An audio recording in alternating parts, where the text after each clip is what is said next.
ताज्या बातम्यांसाठी पाहत रहा तीचा सागर न्यूज। शारीरिक संबंधासाठी प्रियसीला घेऊन गेला जंगलात, कपडे काढताच प्रकरण समोर येताच पोलिसही हादरले। सहारनपूरच्या गागलहेडी पोलीस ठाणे हद्दीत 14 ऑगस्टला जंगलात सापडलेल्या महिलेच्या मृतदेहाच्या प्रकरणाचा पोलिसांनी उलगडा केला। पोस्टमार्टम अहवालात हत्येची पुष्टी झाल्यानंतर पोलिसांनी चौकशी सुरू केली। मृताची ओळख खेडा मवी खुर्द येथील वाजिद यांची पत्नी इम्राना अशी झाली। पोलिसांनी हत्येच्या आरोपाखाली तिचा शेजारी शमशाद जोगीला अटक केली। पोलिसांच्या मते शमशाद आणि इम्राना यांच्यात गेल्या 7-8 महिन्यांपासून प्रेम संबंध होते। शहर पोलीस अधीक्षक योम बिंदल यांनी पोलीस लाईन सभागृहात पत्रकार परिषद घेऊन सांगितले की इम्राना चुटमलपूर येथील एका औषध कंपनीत काम करत होती। शमशाद अनेकदा तिला बाईकने नोकरीवर सोडायला आणि घ्यायला जात असे। याच दरम्यान दोघांमध्ये संबंध जुळले। इम्रानची मुलगी आफरीनचे लग्न ठरले होते आणि ती शमशादकडे लग्नासाठी पैसे मागत होती। शमशाद पैसे देण्यास नकार देत असे, त्यामुळे दोघांमध्ये वादही होत असे। पोलिसांच्या मते इम्रानचा केसर उर्फ केशव नावाच्या दुसऱ्या व्यक्तीशी कथित संबंध असल्याबाबतही शमशाद रागवलेला होता।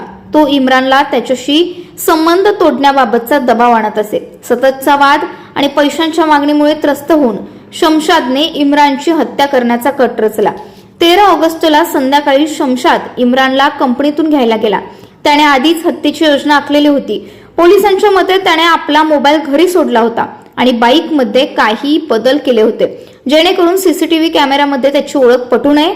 त्यानंतर त्याने इम्रानला प्रेमसंबंध जोडण्याचे आणि पैसे देण्याचे निमित्त सांगून गागलहेडी पोलीस ठाणे हद्दीत नांगल अहिर गावच्या जंगलात नेले। जंगलात पोहोचल्यानंतर शमशादने इम्रानला कपडे काढायला सांगितले। ती कपडे काढू लागताच शमशादने बाईक मध्ये लपवलेली सळई काढली आणि तिच्या डोक्यावर व चेहऱ्यावर अनेक वार केले। गंभीर जखमा झाल्याने इम्रानचा जागेवरच मृत्यू झाला। त्यानंतर आरोपीने मृतदेह नाल्यात फेकला। त्याने इम्रानचा मोबाईल सळईने तोडून जवळच्या तलावात फेकला आणि सळईही तलावात टाकली। पोलिसांच्या मते शमशादने हत्येचा संशय इम्रानच्या कथित पहिल्या प्रेमी केसर उर्फ केशववर टाकण्याचा प्रयत्न केला।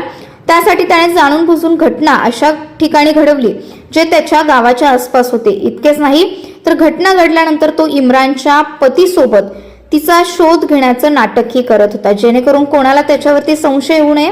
पोलिसांनी घटनास्थळाशिवाय इम्रान ये जा करत असे त्या मार्गावरील सीसीटीव्ही कॅमेऱ्यांच्या फुटेजची तपासणी केली। फुटेजमध्ये शमशादच्या हालचाली संशयास्पद आढळल्या। चौकशी पुढे जात असताना पोलिसांचा संशय त्याच्यावर अधिक दृढ झाला आणि त्यानंतर पोलिसांनी 22 ऑगस्टला हरोडा कटजवळ शमशादला अटक केली। चौकशीत पोलिसांच्या मते शमशादने इम्रानची हत्या केल्याचं कबूल केलं। आरोपीच्या निशाणा दिशी आणि चौकशीच्या आधारे पोलिसांनी प्रकरणात पुढील कारवाई सुरू केली। तसेच पोलिसांनी आरोपीला कोर्टात हजर केल्यानंतर तुरुंगात पाठवले आहे। आणि अशाच नवनवीन घडामोडी जाणून घेण्यासाठी पाहत रहा तीचा जागर न्यूज।